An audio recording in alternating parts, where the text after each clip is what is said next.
Nandikonda municipality పరిధిలోని hill కాలనీలో భారత రాజ్యాంగ నిర్మాత డాక్టర్ బిఆర్ అంబేద్కర్ జయంతి వేడుకలు అత్యంత వైభవంగా నందికొండ మున్సిపాలిటీ మాజీ వైస్ చైర్మన్ రఘువీర్ బిన్ని ఆధ్వర్యంలో నిర్వహించారు. ఈ కార్యక్రమానికి మాజీ మంత్రి కుందూరు జానారెడ్డి ముఖ్య అతిథిగా పాల్గొన్నారు.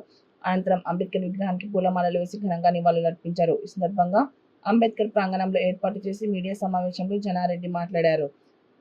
అంబేద్కర్ ఆశయ సాధన కోసం ప్రతి ఒక్కరు కృషి చేయాలని, ఆయన చూపిన బాటలో నడవాలని పిలుపునిచ్చారు. ఈ కార్యక్రమంలో జిల్లా మాజీ ZP vice chairman Karnati Lingareddy, Nandikonda municipality chairman Manasa Swarna Suman, vice chairman Raja Prasad, వివిధ వార్డు కౌన్సిలర్లు మరియు పట్టణ సంఘాల నాయకులు పాల్గొన్నారు.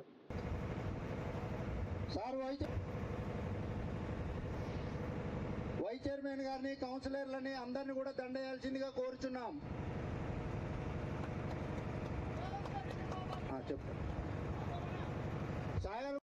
గారికి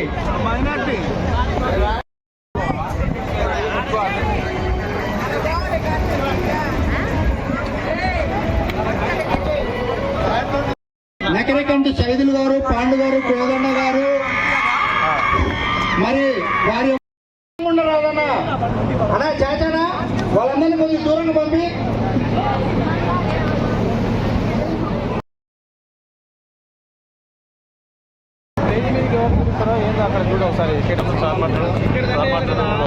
అంతే మహానీయునికి నివాళులు అర్పుకున్నట్టు